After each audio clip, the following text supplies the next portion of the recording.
자, 지난 수요 태밥 워십과 주일 예배 때 우리 절제에 대한 이야기를 함께 나누었습니다. 이 절제는 단순히 좀 더 나은 인생을 살기 위한 유익한 습관이나 자기관리 기술이 아닙니다. 이 절제는 우리가 받은 은혜와 사랑과 믿음이 우리 삶을 통과하여 우리 삶의 뿌리를 내리고 자리 잡게 하는 신앙의 아주 중요한 핵심 요소입니다. 훈련이 없이는 메달이 없듯 절제 없이는 영적 싸움에 승리가 없습니다, 여러분. 여러분 삶을 절제하지 않고는 그 어떤 영적인 싸움에서도 여러분 승리할 수 없습니다. 물론 예수님의 이름으로 승리하는 게 맞죠. 그런데 그 예수의 이름의 승리가 우리 삶에 오기까지는 반드시 우리 삶에 절제가 동반되어야 한다는 것입니다. 그러면서 절제에는 목표가 필요하다고 했습니다. 목표가 있어야, 목적이 있어야 자발적인 절제가 가능합니다.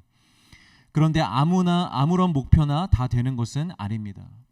성공과 인정, 건강과 평안, 자기 만족과 모든 관계의 원만함 등 성공할 수도 있지만 실패할 수도 있는 것을 목적으로 삼아서는 안 된다고 말씀드렸습니다. 이런 불완전한 것들, 즉 결국에는 썩고 없어질 것들을 인생의 목표로 삼는 것은 여러분 아무런 의미가 없습니다. 솔로몬의 고백과 같이 그 목표를 이루기 위한 절제도 결국에는 다 헛되고 헛되게 될 것입니다. 그리스도인들이 지속적으로 바라보고 주목해야 될 목표는 여러분 영원한 것임을 믿으시길 바랍니다. 영원한 하나님의 나라, 그 나라에서 살 거룩한 백성, 그리고 영원히 함께할 그리스도와의 연합, 이런 것들을 우리 삶의 목표로 둘 때 단순히 종교적이고 관념적이고 추상적인 목표가 아니라 실제 나의 시간과 나의 관계와 나의 재정과 나아가서 나의 생명까지도 드릴 수 있을 정도의 실제적인 목표가 되어야 된다는 거죠. 그런 것들이 우리의 실제적인 목표가 될 때 우리는 참되고 생명이 되는 절제를 할 수 있는 것입니다. 그래서 우리 같이 이 목표를 위해 기도할 수 있기를 바랍니다. 이것이 우리 삶의 진짜 목표가 되기를. 그러기 위해서는 하나님과 예수 그리스도, 하나님 나라와 보이지 않는 영적 세계의 가치를 있는 그대로 발견해야 됩니다. 천국은 밭에 감추인 보화입니다. 땅속에서 뭔가 찾긴 했는데 그게 얼마나 값비싼 보화인지를 모르면 여러분 아무런 소용이 없어요. 우리가 듣고 배우는 모든 말씀을 통해 예수님의 가치를 제대로 발견할 수 있어야 됩니다. 그래서 사도 바울이 이런 고백들을 하는 거예요. 예수를 아는 것이 가장 고상한 지식이다라고. 그리고 또 이렇게도 얘기하죠. 예수 그리스도를 아는 것이 곧 영생이라고. 그러면 예수 그리스도를 제대로 발견하고 그 가치가 마음에 와닿고 하나님 나라가 얼마나 영광스러운지 알게 될 때까지 우리 그러면 절제하지 않고 그때까지 그냥 기다리면 될까요? 그렇지 않습니다. 여러분 마중물이라는 말을 들어보셨죠? 마중물. 물을 기르기 위해 우물에서 펌프질을 할 때 물이 나올 수 있도록 먼저 물을 안에 넣는 것입니다. 한 바가지의 물을 붓는 거죠. 그래야 펌프를 통해 물이 잘 나옵니다. 이때 넣는 한 바가지의 물을 마중물이라고 합니다. 절제도 마찬가지입니다. 우리가 예수님의 가치를 충분히 알고 하나님 나라의 영광을 온전히 깨닫게 되면 기쁨으로 절제를 하게 되기는 하는데 그 날이 오기까지 우리가 아무것도 하지 않고 가만히 기다리고 있으면 안 된다는 거예요. 마중물과 같은 그 절제를 우리가 부어 넣어야 된다는 것이죠. 먼저 하나님께 순종하는 것이 있어야 되고 먼저 시간을 구별하고 먼저 말씀 앞에 우리가 앉고 그 다음에 먼저 기도하고 먼저 우리 자신을 절제해야 됩니다.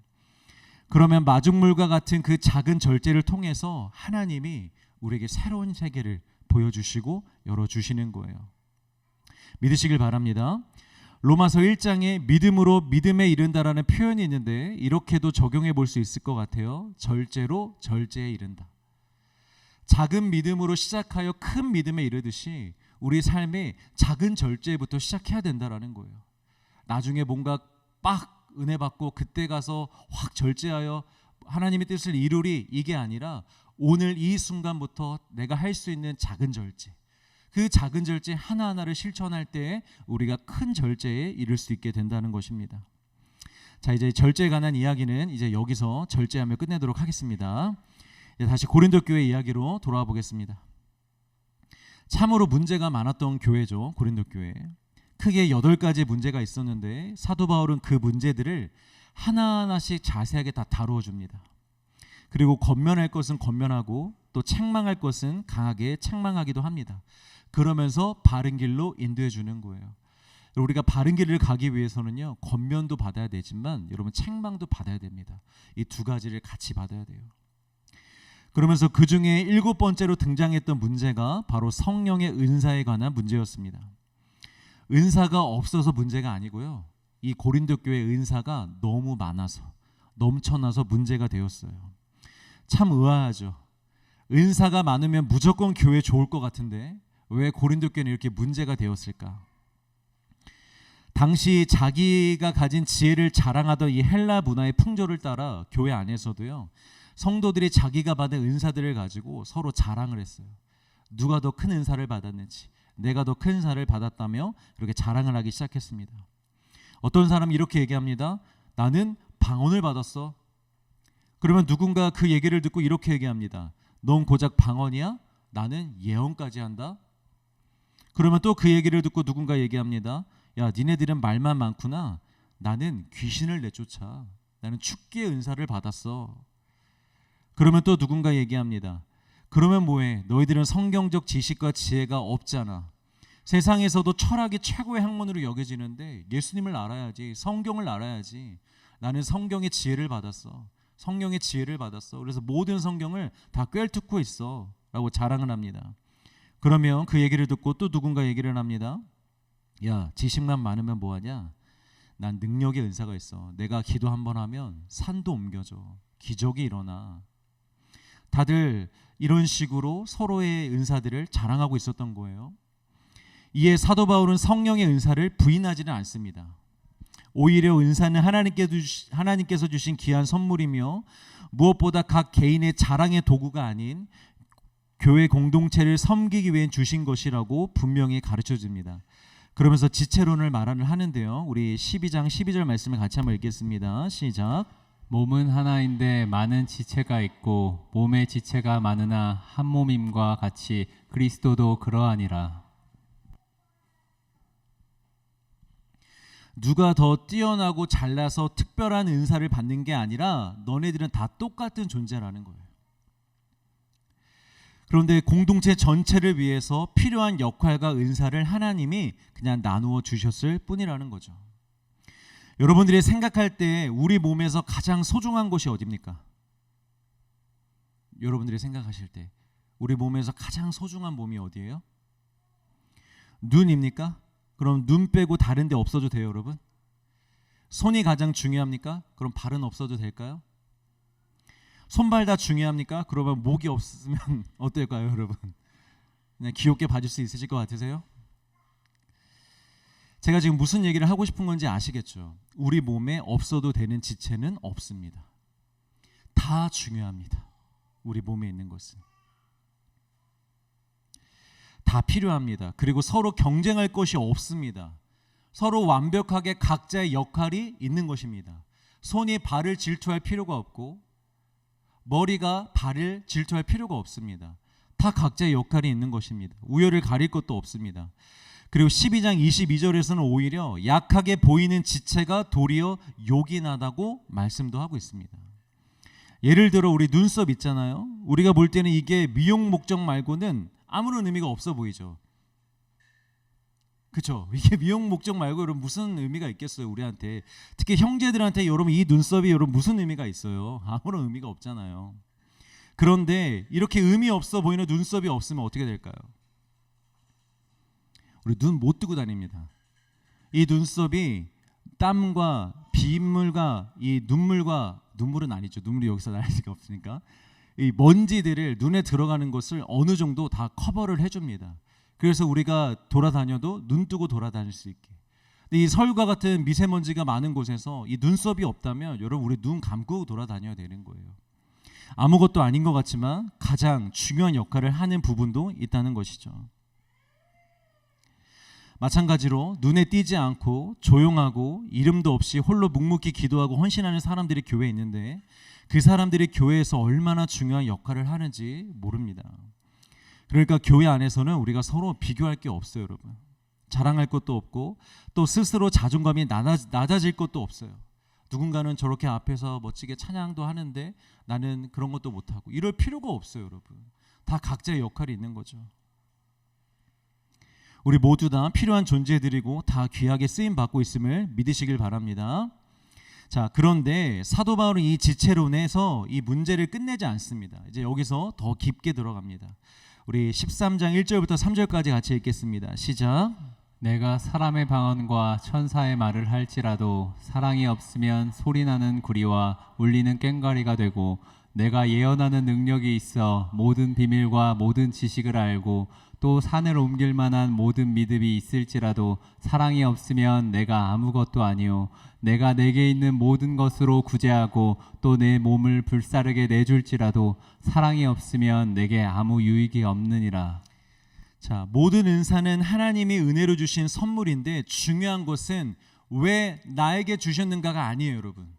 나에게 집중하면 안 돼요. 은사를 받았으면 우린 뭐에 집중해야 되냐면 이걸 무엇을 위해서라고 주셨는가, 누구를 위해서라고 주셨는가를 더 중요하게 봐야 됩니다. 근데 우린 자꾸만 나에게 집중하죠. 나에게. 근데 그러면 안 돼요. 무엇을 위해서라고 주셨는지를 집중해야 됩니다. 그리고 모든 은사는 무엇을 위해 주셨다고 합니까? 성경에서 교회를 세우라고, 그리스도의 몸, 지체들을 섬기라고 주는 것입니다. 그런데 정작 사람들을 사랑하지 않고 형제 자매들을 사랑하지 않으면 은사가 있다고 하는데 그게 무슨 의미가 있겠냐는 거예요. 사람을 섬기라고 은사를 줬는데 너희들이 사람을 사랑하지는 않고 그 은사만 자랑하고 있다면 그게 대체 무슨 의미가 있겠냐는 거예요. 여러분, 하나님께서 아담에게 하와를 돕는 배필로 주셨죠. 그런데 말 그대로 물리적이든 심리적이든 필요할 때만 도와주고 함께하라고 하신 것이라면 그런 관계를 부부라고 할 수 있겠습니까? 그러니까 옛날식으로 생각해서 남자는 나가서 일해서 돈 벌어오고 아내는 집안일을 맡아서 책임지고 남편에게 밥해주고 필요한 것들을 정빈만 해주는 이런 관계가 여러분 부부 관계라고 할 수 있겠습니까? 그냥 비즈니스 관계죠. 부부는 단순히 서로를 돕는 기능적인 관계가 아닙니다, 여러분. 하나님이 하와에게 돕는 배필의 사명을 주신 것은 뭘 전제로 주신 것이냐면 사랑을 전제로 주신 거예요. 사랑으로 도우라고. 아담을 사랑하는 마음으로 도우라고. 아담에게 사랑을 받으면서 너도 도움을 받으라고. 그래서 창세기에 보면 하나님이 하와를 주실 때 이런 말씀을 하십니다. 사람이 혼자 사는 것이 좋지 아니하니 내가 그를 위하여 돕는 배필을 지으리라 하시니라. 하와를 지어주시면서 하신 하나님의 말씀인데요, 여러분, 이 뉘앙스가 아담이 일손이 부족하여 하와를 주시는 것 같은 뉘앙스입니까? 아니죠. 혼자 사는 게 좋지 않다는 말은 하나님도 성삼위의 관계로서의 관계에서 서로 사랑하시며 존재하시는 것처럼 아담 역시도 하나님과 같이 누군가 관계하며 서로 사랑하며 함께 지내기를 원하셨다는 거예요. 아담도 그 사랑의 관계를 경험하기를 하나님이 원하신 것입니다.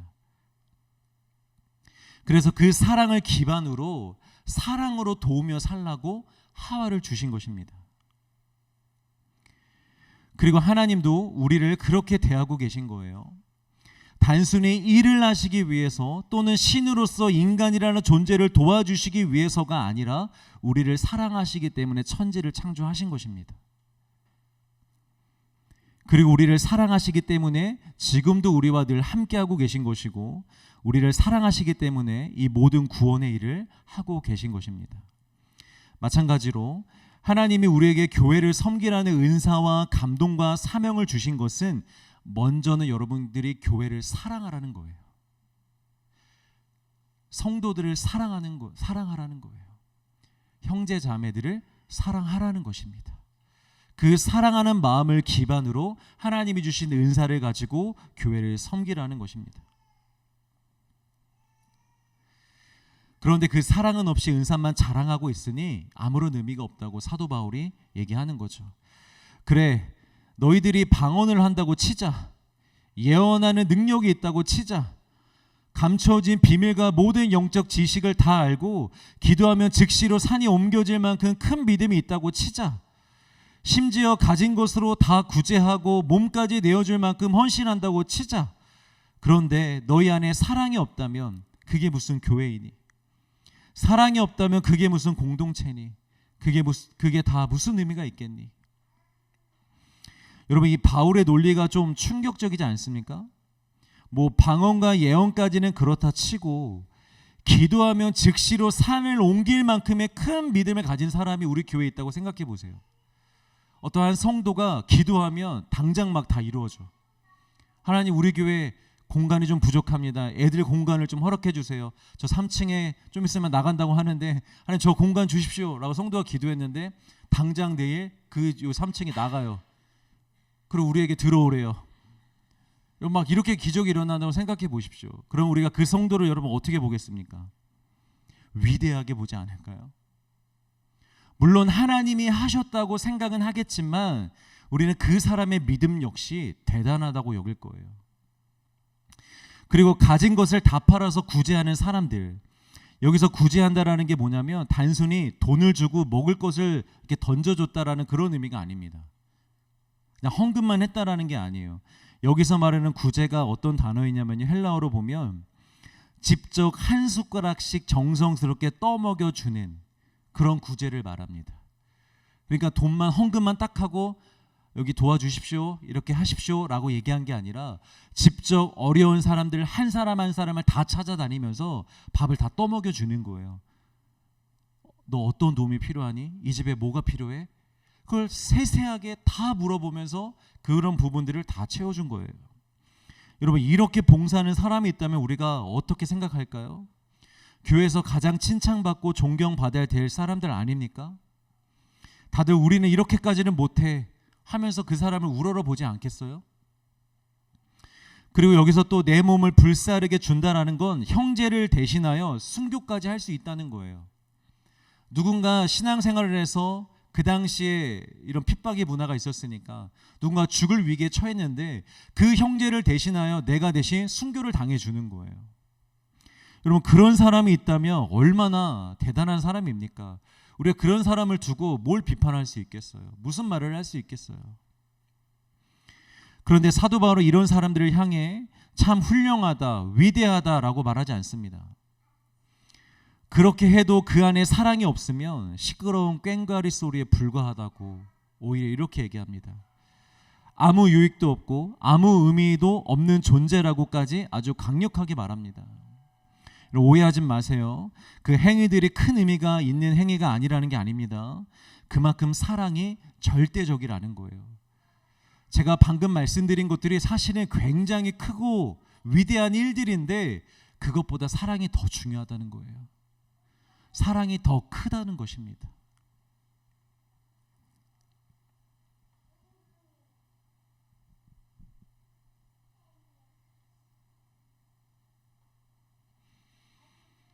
그런데 사랑 없이 형제들을 대신하여 순교가 가능할까요, 여러분? 사랑이 없이 자기 것을 다 팔아서 구제하는 게 가능할까요? 불가능합니다. 이건 사랑이 없이는 애초에 할 수 없는 겁니다. 그런데 바울은 왜 그들에게 사랑이 없다고 말할까요? 사랑이 있기는 있는데요, 그 사랑의 방향이 잘못돼서 그래요. 사랑의 방향이 그 대상에게 향하지 않고요, 자기 자신에게 향해 있는 것입니다. 꼭 상대를 사랑해야 이런 일들을 하는 것은 아닙니다, 여러분. 자기 자신을 너무 사랑해도요, 이런 일들 할 수 있습니다. 자기 자신을 너무 사랑해서 내 만족, 내 명예, 내 공명심 때문에 이런 일들을 얼마든지 할 수 있다라는 거예요. 이렇게 섬기기까지 하는 멋진 나, 이렇게까지 희생하는 멋진 나, 나에게 취한다 이러면서 나에게 취해서 사는 거예요. 내가 너무 멋지다고, 나 믿음 좋다고. 요 지랄을 떨면서 사는 건데 여러분, 이런 사람들이 없을 것 같아요? 많습니다. 우리가 생각하는 것보다 더 많습니다. 그리고 우리도 얼마든지 언제든지 이런 시험에 들 수 있습니다. 우리 역시도 하나님과 교회를 위한 게 아니라 나를 위해서, 나의 더 멋진 삶을 위해서 뭘로도 잘 안 채워지는 내 만족을 위해서 교회에 나와서 봉사하고 있을 수 있다는 거예요. 집에만 있으면 뭔가 답답하고 채워지지 않고 뭐 다른 거 일을 해도 안 되고 교회 가서 봉사나 해볼까? 여러분 이거 누굴 위한 봉사예요? 하나님을 위한 봉사예요? 성도들을 위한 봉사예요? 아니에요. 정확히 따지면 나를 위한 봉사예요. 내 만족을 위한 봉사예요.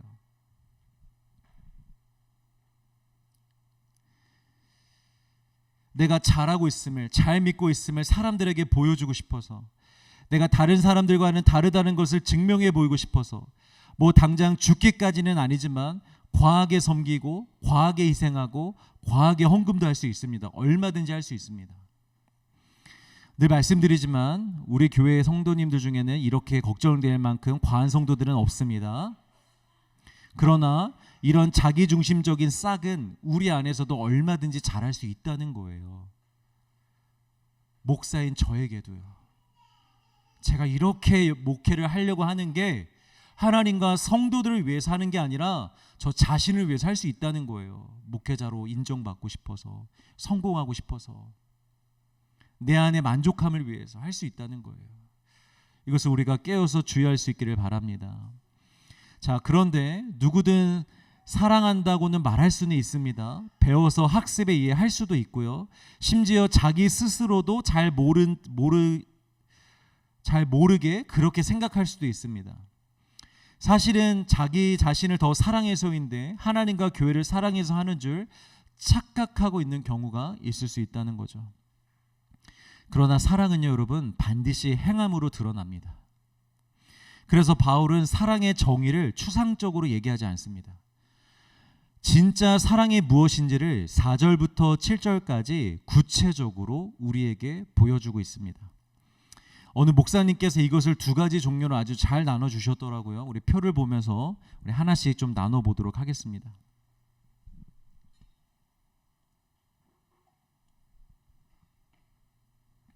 (4절부터) (7절까지) 보면 사랑은 오래 참고 사랑은 무모하지 않으며 이런 식으로 나오잖아요. 그리고 여기서 정확히 두 부류를 나눌 수 있어요. 한 부류는 소극적인 정의로서 사랑은 무모하지 않고 이렇게 하지 않는다라는 게 저렇게 있고, 또 이제 반대편에 적극적인 정의로서 사랑하면 이렇게 한다, 사랑은 이렇게 한다라고 쭉 나와 있습니다. 이걸 좀 빠르게 하나씩 살펴보도록 하겠습니다. 자, 사랑하면 반드시 이렇게 한다는 거예요. 그리고 이렇게 해야 진짜 사랑이라는 거예요. 너희들이 말만 한다고 사랑한다는 게 아니라 저런 것이 삶에 드러나야 네가 진짜 사랑하는구나라고 알 수 있다는 거예요. 그리고 이 순서에도 다 의미가 있습니다. 그냥 생각나는 대로 사도 바울이 아무렇게나 적은 게 아닙니다. 바울이 고린도 교회 성도들의 현재 모습을 생각하면서 적은 거예요. 먼저 소극적인 정의부터 봅시다. 사랑은 뭐하지 않는다? 시기하지 않는다. 여기서 시기하다라는 단어 헬라어가 제로라는 단어인데 여기서 파생된 단어가 젤러스, 질투하다라는 영어 단어죠. 이 헬라어 제로의 의미는 단순한 부러움이 아니고요, 그릇된 경쟁 의식에서 비롯된 강한 열정과 질투를 의미합니다. 여기서 핵심은 뭐냐면 열정과 질투가 아니고요, 그릇된 경쟁 의식입니다. 잘못된 경쟁 의식이에요. 경쟁 의식. 즉 경쟁 상대가 아닌데 경쟁 상대로 의식해서 불필요한 비교를 하는 거예요. 그래서 거기에서 내가 우위를 점하고 싶어하는 마음이 바로 이 시기입니다. 고린도 교회 은사의 문제가 무엇이었습니까, 여러분? 은사 자체는 문제가 아니었어요. 은사에는 문제가 없었어요. 그런데 은사 받은 사람들이 서로를 향해 누가 더 큰 은사를 받았는지, 누가 더 영적인 사람인지, 누가 더 뛰어난 신앙인인지를 따지기 시작하면서부터 문제가 시작된 거예요. 그런데 만약 사랑이 있었다면, 서로를 진실로 사랑했다면 이렇게 서로를 비교했다 안 했다? 하지 않았다. 여러분, 이 시기 질투가요 보통의 문제가 아닙니다. 이게 정말 우리 인간에게 있어서는 뿌리가 깊다 못해 죄의 근원이라고도 할 수 있습니다. 인간의 죄만 놓고 보자면 욕심이 근원이잖아요. 그런데 인간보다 먼저 타락한 존재가 있어요. 누굽니까? 인간보다 먼저 타락한 존재가 있어요. 누구죠? 천사잖아요. 루시퍼. 루시퍼 천사가 왜 타락하였습니까? 그릇된 경쟁 의식 때문입니다. 하나님과 천사는 존재 자체가 다릅니다. 원래는 경쟁 상대가 아닙니다. 비교군이 아니에요. 하나님과 천사는. 하나님이 천사를 지으셨고 하나님이 부리시는 영입니다. 그런데 이 천사가 어느 날 갑자기 괜히 하나님에게 경쟁 의식을 느끼기 시작합니다.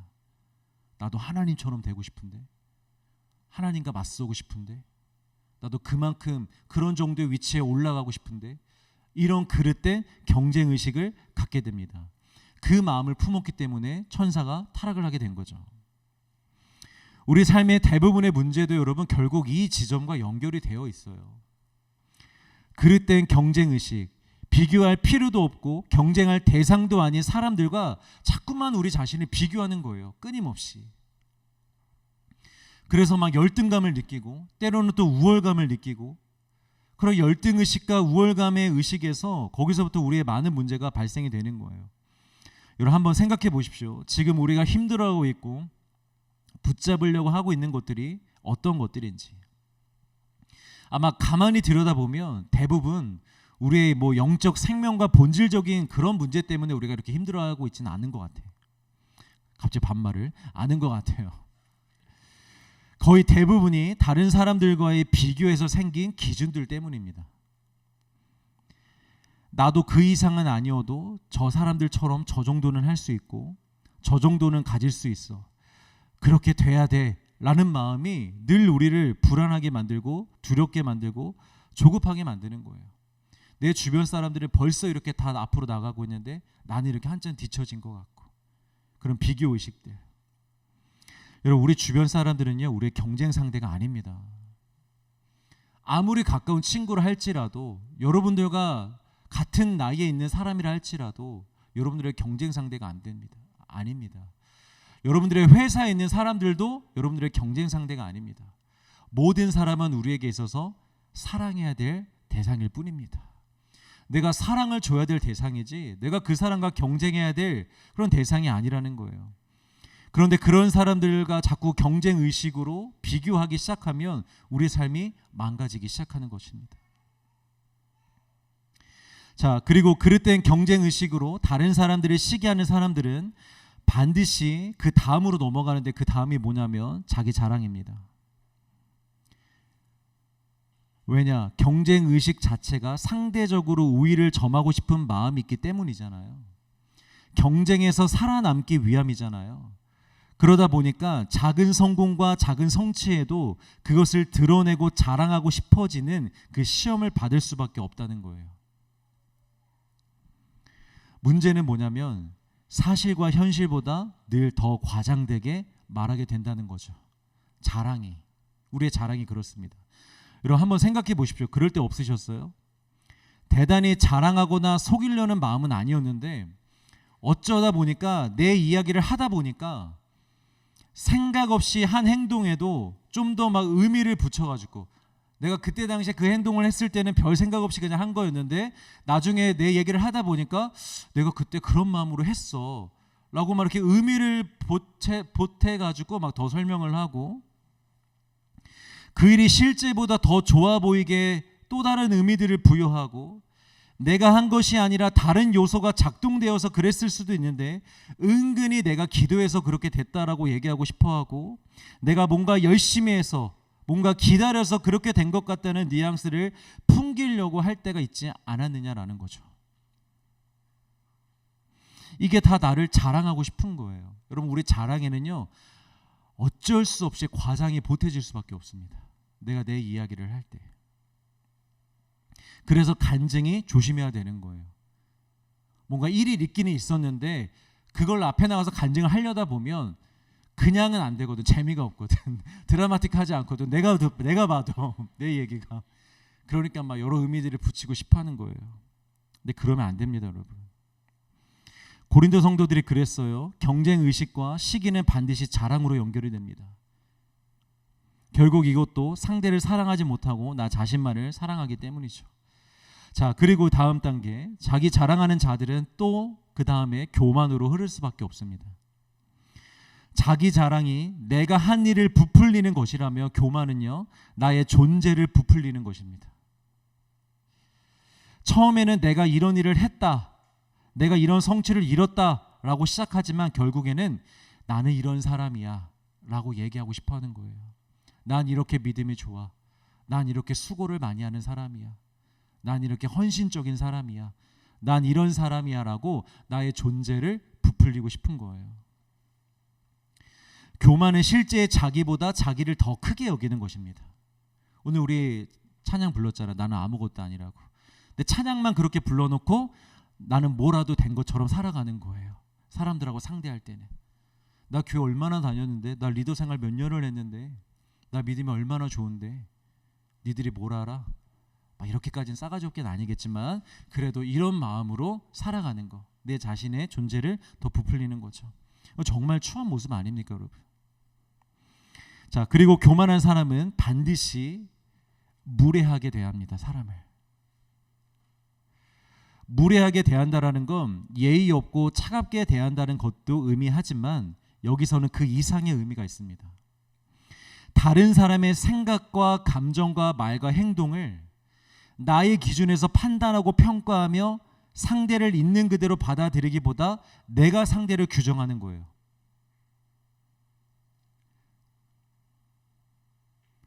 상대의 상황과 형편과 마음을 충분히 고려하고 이해하지 못한 상태에서 내 기준으로 판단하는 거예요.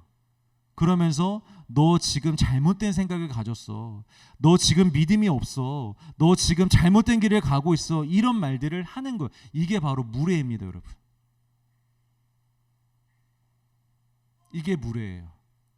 그 사람의 사정을 들어보지 않고 그 사람의 마음을 제대로 들어보지 않고 내 기준에서 너 이거 지금 잘못하고 있는 것 같은데, 이건 믿음이 없는 행동인데, 너 지금 문제 있어, 너 잘못됐어, 기도해, 회개해. 여러분 이런 말들이요 얼마나 무례한 말들인 줄 아세요? 저도 이걸 준비하면서 어쩌면 목회자인 내가 우리 성도들에게 너무나 큰 무례를 그동안 많이 범할 수도 있겠다라는 생각이 들었습니다. 너무 이게 겁이 나더라고요. 너무 두렵더라고요.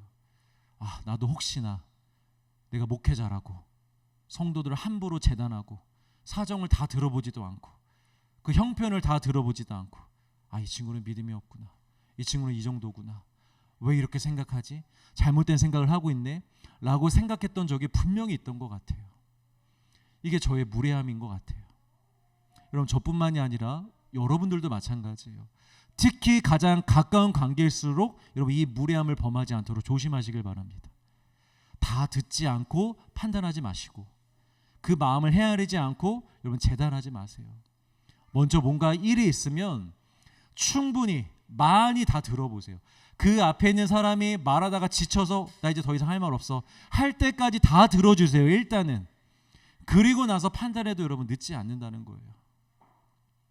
그렇지 않으면 여러분 우리는 무례하게 행할 수밖에 없습니다.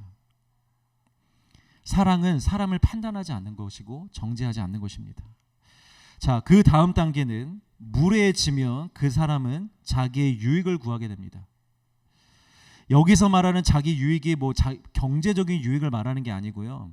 나의 감정과 나의 생각까지도 다 포함된 걸 얘기하는 거예요.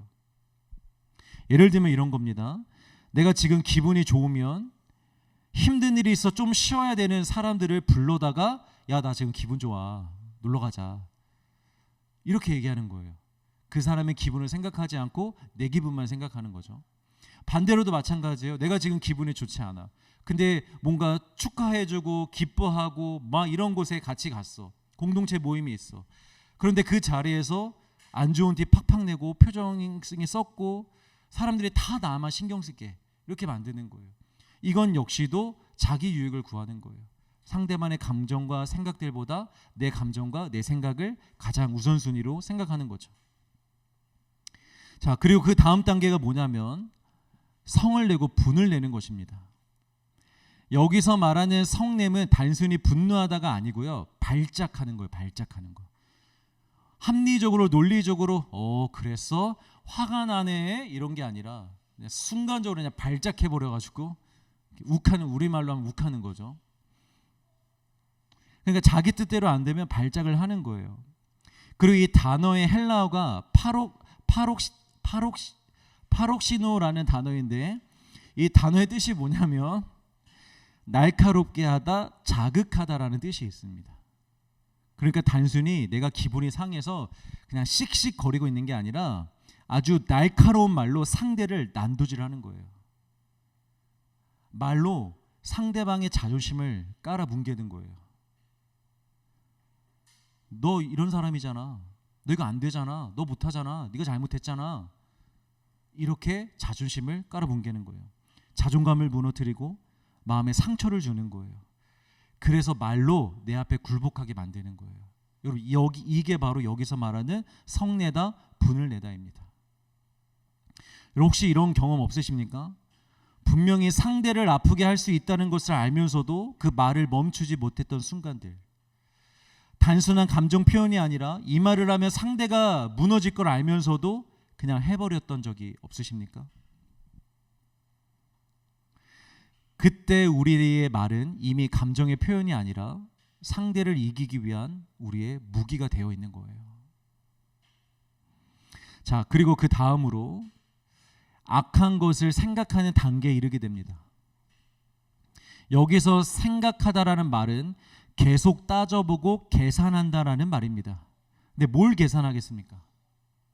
화가 났어요. 분노까지 이르게 되었어요. 그럼 그 다음에 우리가 계산을 한다면 그럼 뭘 계산할까요? 상대가 나에게 준 상처를 어떻게 되돌려줄지, 내가 당한 손해를 어떻게 갚아줄지, 그리고 어떤 방식으로 반격할지, 이 머릿속으로 계산한다는 거예요. 뭐 이렇게까지는 아니어도 어쨌든 어그러진 관계 속에서 어떻게 내 자존심을 지킬 수 있지, 여기서 또 상대에게는 어떤 식으로든 복수를 해주려고 계산을 하는 것들을 말하는 겁니다. 굉장히 유치하게. 여러분, 누군가의 관계에서요 자꾸 계산이 되면 그건 악한 생각일 가능성이 매우 큽니다. 여러분, 결혼은 실전이잖아요. 결혼해서 아내랑 싸우고 나서 기도하기 전까지는 막 계산이 됩니다. 내가 뭘 그렇게 잘못했지? 너무 억울한데? 너무 억울한데? 이거 어떻게 갚지? 갚아주지? 어떻게 이 사람이 자기가 잘못했다는 걸 알려줄 수 있을까? 죄송합니다. 제가 이런 쓰레기입니다, 여러분. 이런 생각을 합니다. 우리 남편도 안 그렇습니까? 아, 그래요? 뭐 남편들 뿐만입니까? 아내도 그렇지 않아요? 화가 났어요. 싸웠어요. 기도의 자리에 가기 전까지는 막 여러 생각들을 하잖아요. 대체 이 사람은 왜 이럴까? 왜 자기가 잘못한 걸 모를까? 이걸 어떻게 얘기해줘야 이 사람이 알아들을까? 이런 생각 하잖아요. 서로 피차 그렇잖아요. 근데 그런 생각을 합니다. 근데 그러다가 하나님 앞에 가서 엎드려 기도하잖아요. 그럼 모든 계산기가 그 즉시 오프됩니다. 경험해 보셨을지 모르겠어요. 근데 저는 그래요. 저는 목회자잖아요. 앞에 설교를 해야 되기 때문에 저는 목숨 걸고 싸웠으면 목숨 걸고 가서 기도할 수밖에 없어요. 그런 마음으로 어떻게 설교를 합니까? 못해요. 그래서 하나님 앞에 가서 엎드려서 막 절규하면서 기도해요. 이거 풀어달라고 하나님께. 그러면 모든 계산기가 저절로 다 꺼집니다. 그리고 오직 딱 한 말씀만 하십니다. 아내를 사랑하라. 계산하지 말고, 생각하지 말고, 누가 더 잘못했는지 따지지 말고 아내를 사랑해라. 딱 그 마음 하나만 주세요. 그러면 이제 가서 무릎 꿇고 비는 거예요. 내가 잘못했어. 여보 사랑해. 우리 풀자. 빨리 좀 풀자. 나 설교하러 가야 돼. 이러면서 그렇게 되는 거죠. 그러니까 사랑하는 성도 여러분, 싸우시면 빨리 기도의 자리에 가서 무릎 꿇으시기를 주의 이름으로 축복합니다. 이 계산기를 빨리 꺼야 돼요. 계산하면 뭐 할 거예요, 여러분? 사랑하는 관계 안에서 계산하면 뭐 할 거예요? 빨리 그 계산기를 끄고 하나님이 부부에게 원하시는 건 사랑하는 거예요. 믿으시길 바랍니다. 자, 그리고 여기서 말하는 그 다음에 악한 걸 생각하지 않고 그 다음에 이제 불이죠. 자, 그다음에 불의인데 여기서 말하는 불의는요, 단순히 도덕적으로 악한 일을 즐긴다라는 의미가 아닙니다. 어떤 관계 안에서 결국 내가 육적으로 상대를 이겨낸 상태를 정당하고 기뻐하는 상태를 말하는 거예요. 불의를 기뻐하지 않는다라. 그러니까 반대로 불의를 기뻐한다라는 건 내가 이겼어. 역시 우리 아내 나한테 논리적으로 상대가 안 돼. 역시 내 말빨로면 아내 나한테 이렇게 질 수밖에 없어. 내가 이겼어. 이 관계 문제에서 내가 육적으로 상대를 밟아서 이겨놓고 즐기는 거예요. 그걸 기뻐하는 거예요. 내가 이겼다고. 근데 사랑하면 그렇게 하지 않는다는 거죠. 이겨놓고도 진 거예요. 정말 그렇더라고요, 여러분. 내가 막 말로 상대방을 밟아. 이겼어. 그래서 논리적으로. 그러고 와서 기도하잖아요. 그러면 속이 시원할까요? 하나님 앞에 가면 너무 부끄러운 거예요. 그게 너무 부끄러운 거예요. 아내한테도 너무 미안하고. 근데 사랑하지 않으면 그걸 좋아하죠. 이겼습니다, 주님. 제가 우리 아내를, 제가 우리 상사를, 저 직장 상사를 내가 이기고 왔습니다. 제가 말로 아주 밟았습니다. 이러면서 즐거워하는 거죠. 이것을 왜 불의라고까지 하는가? 반대로 생각해 보면 쉬워요. 기독교의 의가 무엇입니까, 여러분? 기독교의 의, 사랑입니다. 그 사랑은 그냥 사랑이 아니고요, 희생의 사랑입니다. 내가 죽고 상대를 살리는 것. 그런데 상대를 죽이고 내가 살게 되는 것은 결국 기독교의 사랑을 역행하는 불의가 된다는 거예요. 자, 그럼 이제 우리 적극적인 정의로 넘어옵시다. 사랑하면 적극적으로 우리가 뭘 행하는가? 첫째, 오래 참습니다. 여기서 말하는 오래 참음은 단순히 화를 억지로 억누르는 것이 아닙니다. 상대를 향한 마음이 이미 무너진 상태임에도 내 감정을 폭발시키지 않는 거예요. 이미 내 마음은 상대에 대해서 무너졌어. 너무 미워. 저 사람이 잘못한 것 같아. 내가 억울해. 그런 마음이 들지만 그 감정을 폭발시키지 않는 거예요. 상대에게 쏟아내지 않는 거예요. 그리고 관계를 쉽게 끊어버리지 않고 선을 긋지 않는 태도가 바로 오래 참음입니다. 여러분, 인격적인 존재들끼리에서의 사랑은요, 언제나 위기가 찾아옵니다. 부모와 자녀 간의 위기가 없을까요? 관계에서? 여러분, 우리 수없이 위기를 경험해 봤잖아요. 부모님과도. 남편과 아내 말할 것도 없고, 연인들 간의 관계에서도 말할 것도 없고, 친구들 관계, 여러분 위기 없습니까? 크던 작든 위기들이 있잖아요. 서로 이렇게 의견이 맞지 않다든가, 서로 실망한다든가, 잘못해서. 또 동역자들끼리도 교회 안에서도 그런 위기들이 있습니다. 관계에. 심지어 하나님과 우리의 관계에서도 언제나 위기는 있어 왔습니다. 그런데 이 모든 관계가 계속해서 지속이 되려면 뭐가 필요하냐면요, 누군가는 참아야 된다는 거예요. 둘 다 참으면 베스트. 참을 수 있으면 너무 좋고. 그런데 둘 다 참지 못하면 어떻게 될까? 모든 관계가 다 깨져버리는 거예요. 부모님도 참지 못하고 자녀도 참지 못한다? 그럼 그냥 깨지는 거죠. 남편과 아내도 마찬가지고, 친구들끼리도 누군가 한쪽이 저 자식은 원래 저렇지, 야 그냥 우리가 참자, 이렇게 반응하는 사람들이 없다면 친구들과의 우정도 깨질 수밖에 없죠. 하나님과 우리의 관계는 어떻습니까? 진작에 깨지고도 남았을 텐데 하나님이 우리를 오래 참으심으로 이 관계가 지금까지도 지속될 수 있었고 앞으로도 영원히 지속될 수 있는 것입니다. 바울이 이것을 고린도 교회에 말하는 이유가 뭘까요? 지금 이 고린도 교회가요, 자꾸 선을 긋고 관계를 끊어버리려고 하기 때문이에요. 지금 파를 계속 나눈다 그랬잖아요. 바울파, 아볼로파, 그리스도파, 그냥 우리 떨어지자, 각자 알아서 살자, 이러면서 자꾸 관계를 끊으려고 하니까 그 관계를 끊지 말라는 거예요. 오래 참으라는 거예요. 성령이 하나 되게 하신 것을 사랑으로 힘써 지키라고 권면하고 있는 것입니다. 근데 여러분, 여기서 중요한 게 있어요. 한 가지 팁이 있는데, 오래 참는다는 게 뭐냐면, 내가 오래 참고 있다고 상대방에게 말하는 건 오래 참는 게 아닙니다. 내가 참고 있다고 말하는 건 참는 게 아니에요. 이 관계다 보니까 어쩔 수 없이 제 얘기를 좀 할게요. 아내와의 관계에서 제가 막 참고 있었을 때가 있어요. 근데 아내가 그게 너무 불편하대요. 차라리 참지 말래요. 얘기를 하래요. 얼굴 시뻘개져가지고 말도 안 하고 화나 있는 채로 그러고 있으면 그게 참는 거네요. 여러분, 근데 그게 맞는 말이더라고요. 그건 참는 게 아니라 참지 못하니까 내가 그러고 있는 거예요. 오래 참으면 내가 참는 것을 상대에게 말하지 않는 거죠. 이 오래 참음에 대해서 여러분 잘 한번 생각해 보시기 바랍니다. 자, 이 오래 참음이 되면은 역시 이것도 단계가 있는데, 그 다음 단계는 어떤 단계로 넘어가냐면 온유의 단계로 넘어갑니다. 여기서 말하는 온유는 친절함을 말하는 거예요. 사랑하지 않으면 무례하다고 했죠. 그런데 사랑하면 여러분 친절해집니다. 무례가 뭐라 그랬어요? 감정과 생각을 내 중심으로 생각하는 거라고 그랬잖아요. 상대방의 것조차. 근데 친절은 뭐냐면 상대방 중심으로 생각해 주는 거예요. 감정과 생각을. 아, 너의 입장에서 그럴 수 있겠구나. 너의 입장에서 그런 마음을 품을 수 있겠구나. 이렇게 대해주면서 그 사람을 대하는 게 그게 친절이에요.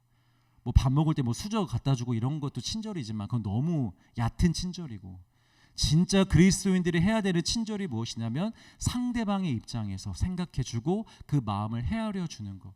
그게 그리스도인들이 해야 될 친절입니다. 자, 이 친절까지 넘어오면 그 다음에, 이거 너무 중요한데, 그 다음에 우리가 어떤 상태에, 사랑의 상태에 놓이게 되냐면 진리와 함께 기뻐하게 됩니다. 이게 무슨 말이냐?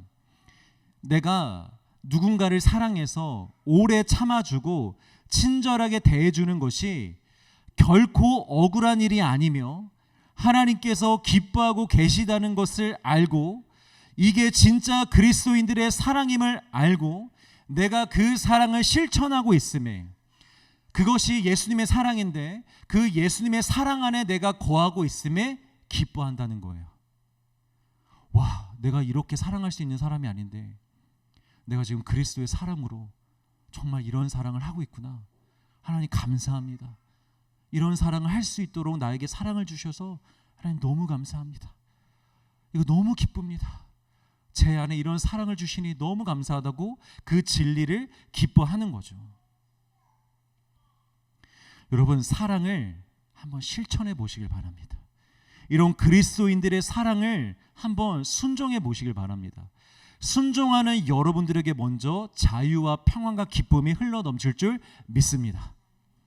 그런 사랑을 받는 그 사람이 그 사랑을 받아서 좋아지기 전에 그 사랑을 전하는 우리에게 먼저 기쁨이 임하는 거예요.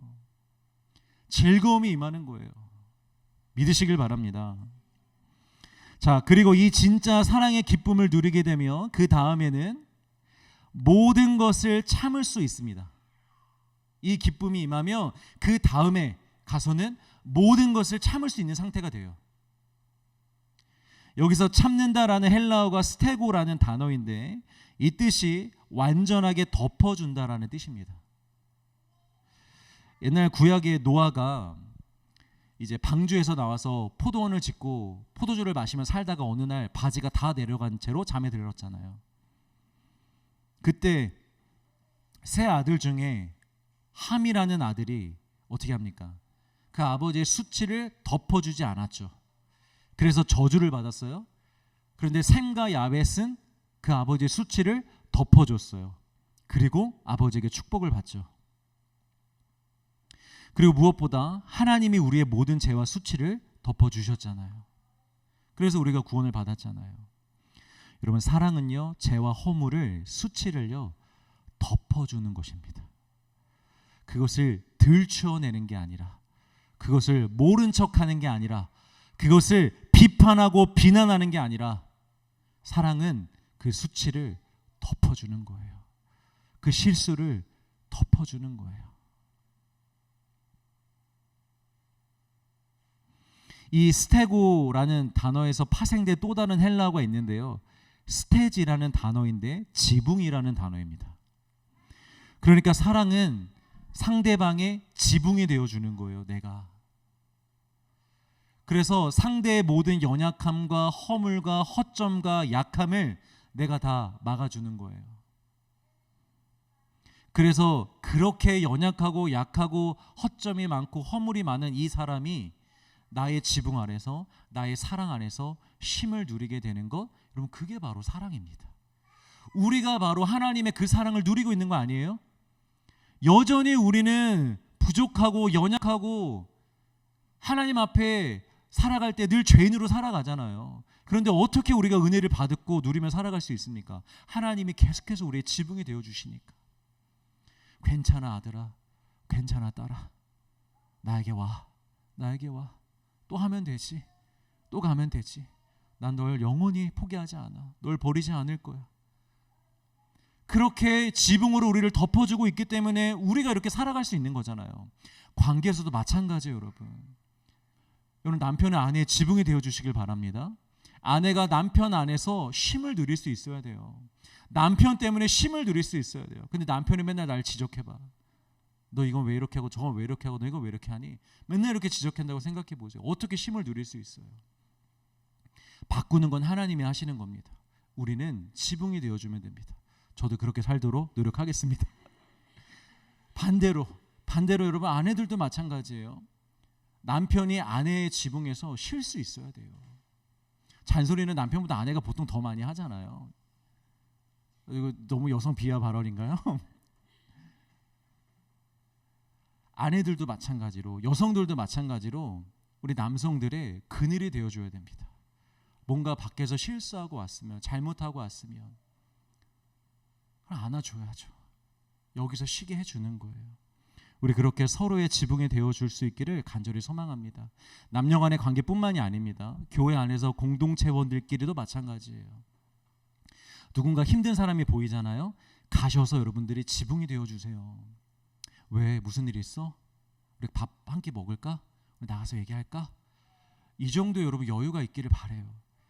정말 그런 순간이 오면 저한테 말씀하세요. 제가 속으로 빼고 나가는 거 다 허락해 줄게요. 예배만 말고, 예배 시간만 말고 다른 시간에 뭐 어떻게든지 하는 거 다 허락해 드릴게요. 밥 먹는데 돈이 필요하시면 얼마든지 그것도 지원해 드릴게요. 부탁하지 않을 걸 알기 때문에 제가 이런 말을 합니다. 근데 어쨌든 여러분 정말 누군가의 지붕이 되어주세요. 그런 사랑을 베풀 수 있기를 바랍니다. 자, 그 다음 이런 사랑까지 오게 되면 그 다음에는 어떤 사랑이 이르냐면 모든 것을 믿게 됩니다. 여기서 믿는다라는 것은 이 관계에 대한 하나님의 주권을 믿게 된다는 거예요. 하나님이 나도 사랑하시지만 이 영혼도 하나님이 진짜 사랑하시는구나. 그러니까 나에게로 사랑할 수 있는 마음을 주시는 거잖아요. 하나님이 이 영혼도 사랑하시는구나. 그래서 반드시 우리를 함께 지어가게 하실 것을 믿는 거예요. 지금은 이렇게 어려움이 있고 교회 안에 어려움이 있고 관계에 어려움이 있고 다툼이 있고 싸움이 있지만 이렇게 우리가 사랑하다 보면 그리스도의 사랑으로 서로를 사랑하고 지붕이 되어주다 보면 반드시 하나님께서 이 공동체를 세우실 거야. 이 부부를, 이 가정을, 우리 가정을 세워가실 거야. 이런 믿음이 생긴다는 거예요. 자, 그리고 그 다음 단계가 뭐냐면 소망하는 단계입니다. 여기서 소망한다라는 건 현재 상황에 낙심하지 않는다는 것을 말하는 거예요. 아무리 우리가 사랑으로 참고 인내하고 친절하게 대하고 기뻐하고 하나님이 하실 것을 믿어도 실제로 막상 현실에서 관계에서 부딪힘이 있으면 그 순간에는 우리는 다 낙심을 경험하게 됩니다. 그때는 당연히 힘들죠. 어렵죠, 마음이. 그러나 그럴 때에 잠깐 당황을 할지라도 낙심하지 않고 계속해서 소망을 이어가게 하신다는 거예요. 당장 하나님이 관계 회복을 주시지 않아도 당장의 어려움이 있어도 그래도 계속해서 소망할 수 있는 힘을 얻게 된다는 거죠. 자, 그리고 마지막으로 지금의 이 모든 상황을 견딜 수 있는 힘이 생긴다는 것입니다. 쓰다 보니 힘이 들어서 이 뒷부분은 후다닥 제가 끝낸 느낌이 나지만 우리 이쯤에서 마무리하고 우리 이제 결론을 좀 지어봅시다. 여러분 이런 게 사랑이래요. 사랑하면 이렇게 한다는 것입니다. 그런데 여러분 우리 이런 사랑 할 수 있습니까? 정말 공동체 안에서, 가정 안에서, 직장 안에서, 교회 안에서 우리 이런 사랑 할 수 있습니까? 사실 너무 부담스러워요. 불편한 말씀으로 들립니다. 이렇게 사랑하는 게 쉽지 않기 때문입니다. 우리 인간은요, 이 본성상 원수를 사랑하느니, 나를 힘들게 하는 사람을 사랑하느니 차라리 죽는 게 낫다라고 실천은 못해도 말이라도 그렇게 해야 직성이 풀리는 게 우리 인간이에요. 원수를 사랑하라고? 저 인간을 사랑하라고? 차라리 죽는 게 낫겠다라고 말이라도 그렇게 내가 뱉어내야 속 시원하다.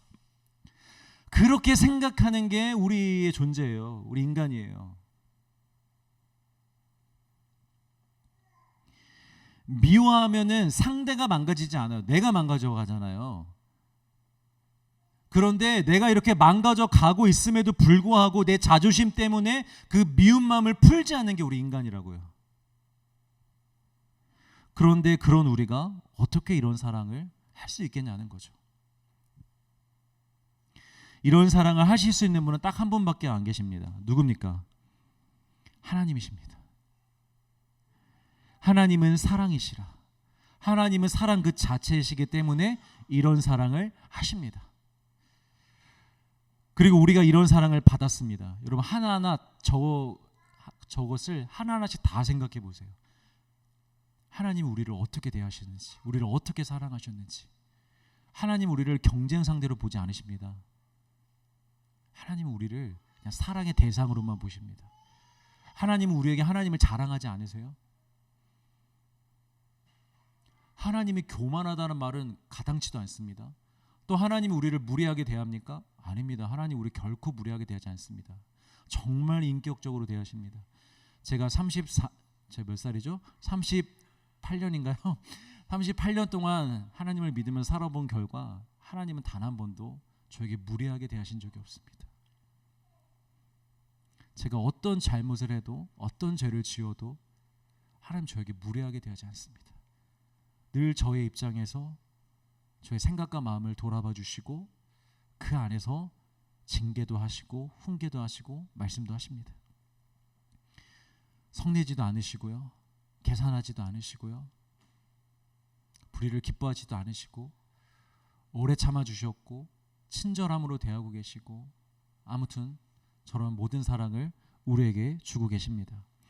그런데 여러분 그거 아십니까? 진짜 사랑은요, 그 사랑을 주는 사람도 모든 것을 참고 견디고 이길 수 있는 힘이 있지만 동시에 그 사랑을 온전히 받는 사람들에게도 동일한 은혜와 능력과 힘이 생긴다는 거예요. 사랑하면 저렇게 할 수 있다고 하잖아요. 그런데 저런 사랑을 받아도 저런 사랑을 할 수 있게 됩니다.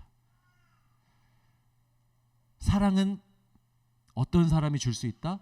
받아본 사람만이 줄 수 있다. 그런 사랑을 받아보면 그런 사랑을 줄 수 있는 거예요. 그래서 우리가 예수 그리스도의 사랑을 깊이 깨달으면 깨달을수록 우리 또한 그 사랑을 줄 수 있는 그런 사랑이 우리 안에 채워지는 것입니다. 할렐루야. 채워지기는 하는데 그러면 그 사랑이 우리의 삶에서 실제로 어떻게 드러날 수 있을까? 이제 마지막으로 갈라디아서 2장 20절 말씀 같이 읽겠습니다. 시작. 내가 그리스도와 함께 십자가에 못 박혔나니 그런즉 이제는 내가 사는 것이 아니요 오직 내 안에 그리스도께서 사시는 것이라. 이제 내가 육체 가운데 사는 것은 나를 사랑하사 나를 위하여 자기 자신을 버리신 하나님의 아들을 믿는 믿음 안에서 사는 것이라. 그리스도의 사랑이 우리 안에 들어오긴 했어요. 이제 우리도 그 사랑을 줄 수 있는 사람들이 되었어요.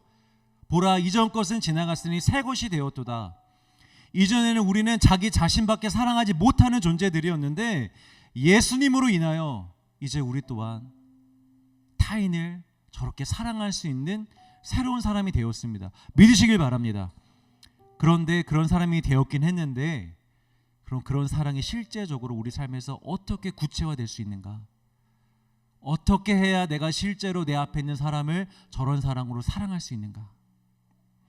내가 죽고 예수로 사는 것입니다. 그런 사랑이 안 되는 나, 철저하게 나 자신만을 먼저 사랑하려고 하는 나의 옛사람을 십자가에 못 박고 사랑으로 우리 가운데 임하신 예수님이 우리 안에서 살도록 하시는 거예요. 그래서 우리는 늘 이런 고백을 해야 됩니다. 주님, 나는 죽었습니다. 사랑하지 않는 나는 죽었습니다. 이기적인 나는 죽었습니다. 나의 유익만을 구하는 나는 죽었습니다. 그리고 이제 내 안에 사랑이신 예수 그리스도만으로 삽니다. 그 사랑으로 사랑합니다. 여러분, 이렇게 선포하고 고백하는 거예요. 해보십시오. 여러분, 사랑할 수 있습니다. 원수도 사랑할 수 있습니다. 내가 사랑하는 것이 아니라 우리 안에 계신 예수 그리스도께서 그 영혼을 사랑하실 것입니다. 저는 이 설교를 쓰면서 너무 은혜가 되었어요. 너무 소망이 되었어요. 이런 사랑을 내가 할 수 있을까라는 부담으로 시작했다가 이 마무리를 결론 지으면서 너무너무 소망이 되더라고요. 무엇이 소망이 되었는가? 내가 날마다 죽고 내 안에 계신 그리스도의 사랑으로 우리 아내와 우리 이한이를 사랑한다면 우리 가정에 얼마나 기쁨이 넘쳐날까? 내가 그리스도의 사랑으로 날마다 나는 죽고 가정 안에서 남편으로 아빠로서 그런 사랑을 아내에게도 아들에게도 줄 수 있다면 우리 가정이 얼마나 행복하고 기쁨이 넘쳐날까? 그리고 나아가 이 교회 안에서 이 목회자로서 날마다 나를 십자가에 못 박고 우리 성도들을 이렇게 예수 그리스도의 사랑으로 사랑하면 이 교회 안의 기쁨이 얼마나 넘쳐날까? 이런 사랑으로 내 주변 사람들을 다 사랑하면 그것이 천국이겠다. 이게 여러분 정말 소망이 되더라고요. 사랑하는 성도 여러분, 하나님의 말씀은 다 소망입니다. 우리에게 부담을 주시려고 명령하시는 게 아닙니다. 너희들 사랑해야지 뭐 하는 거야? 사랑해, 헌신해, 희생해, 그렇게 살아. 믿으면 그렇게 해야지, 내 자녀라면 그렇게 해야지, 이렇게 막 억지로 시키려는 마음이 아니에요. 기쁨과 행복으로의 초대입니다. 사랑하는 아들, 딸들아, 이렇게 살면 얼마나 기쁨이 임하는 줄 알아? 이렇게 살면 얼마나 행복이 임하는 줄 알아? 그곳이 바로 천국이다. 그 말씀에 순종하는 삶에 천국이 임할 거야 라고 우리를 천국으로 초청해 주시는 것입니다. 할렐루야. 여러분, 우리 사랑합시다. 여러분, 우리 정말 우리 주변의 모든 사람들을 사랑합시다. 집에 가셔서 부모님께 오늘 꼭 전화드려서 사랑한다고, 엄마 아빠 사랑한다고 꼭 그렇게 전화해 주세요. 집에 가서 남편과 아내에게 여보 사랑해, 당신 사랑해 라고 꼭 얘기해 주세요. 우리 연인들끼리도 돌아가는 길에 꼭 얘기해 주시고, 우리 끝나고 인사할 때 여러분 서로 안아주시고 꼭 이런 고백해 주세요. 사랑해, 사랑해, 사랑해. 여러분, 사랑만 있으면 됩니다. 사랑만 있으면 됩니다. 우리 신앙생활하지 말고 사랑합시다. 사랑으로 가득한 곳에 하나님 나라 임하리. 우리 같이 찬양하고 기도할까요?